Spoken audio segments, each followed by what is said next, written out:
I'm Bahar. I'm from Lancaster University, and I came to Malaysia last year. So yeah, I'm going to talk to you guys about British slangs. A common one, which is daily use, is "you're right."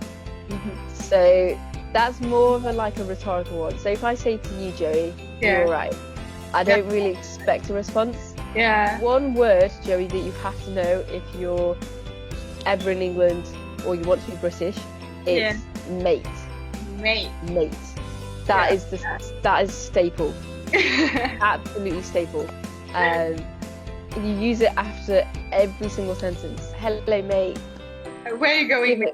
Something like that. Exactly, Joey. Perfect. I think you use that with everyone. So if I was to meet a new person, I'd be like, "Oh, how you doing, mate?" Or "What's your name, mate?" So any other words that it's very staple other than mate that you use it very often? QUID. So we say things like, "Oh, do you have a quid?" Or so a quid is basically a word for money. So it's like you go to the supermarket and they're like, "Oh, do you have a quid?" That's usually used for like £1. Yeah. So the quid is like the £1, but then if you say £10, you're gonna say a tenner or a fiver. Yeah, because we're quite lazy and we're like, "Oh, I don't want to say £10. I'll say a tenner or a fiver." Right. So if you go shopping, you're gonna need to know that. All right. One word that I hear a lot is cheers. What does that actually use? Like which context? So there's two contexts that you can use that in. Okay. The first one is whenever you say thank you. All right. So it's an informal way of saying, "Oh, thanks, mate," or "cheers, mate." And then the second one is when you're toasting to something with a drink. So if you're celebrating someone's birthday, you'll be like, "Yeah, let's do a cheers to Joey for her incredible birthday," or something. Amazing. So yeah, two contexts. I think the basic English British language is mate, cheers, INNIT. People say INNIT a lot. So people like me, I say INNIT a lot.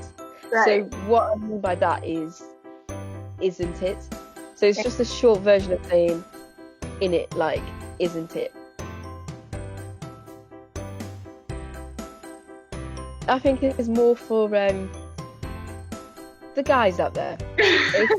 If you see a girl who is hot, you're like, "Oh my god, she's painting."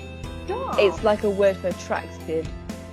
It's a very strange word, but guys are strange, so.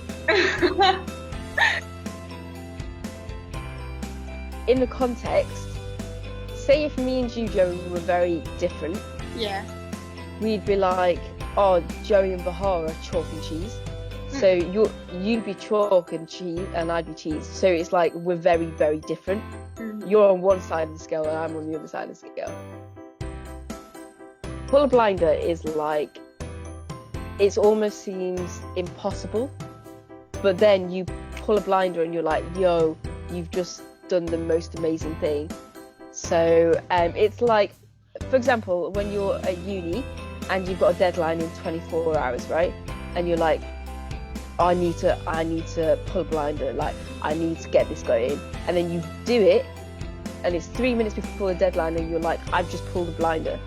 I've just pulled something out of the bag that's like amazing and I don't know how I did it." It's like magic. Gym jams. Okay, gym jam. This is a word for pajamas. Yeah. I don't use this. I would just say PJs. I'm like, "Oh, I'm in my PJs." Yeah. But gym jams, that's just another word for pajamas, basically. Because I only know about Jammy Dodger. I don't know anything about it. Wow. Jammy Dodgers are great, but jammy means like lucky. Yeah. So it's like if you're playing, say if you're playing pool, for example, Right. and you've got that one person that whacks the ball and they get 2 in, you 2 balls in, you'd like, you're jammy. So Yeah. you're lucky. Like, it's not skill, it's jammy.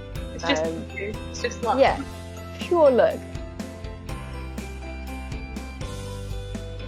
Thanks, Bahar, for sharing with us. Love you, Malaysia.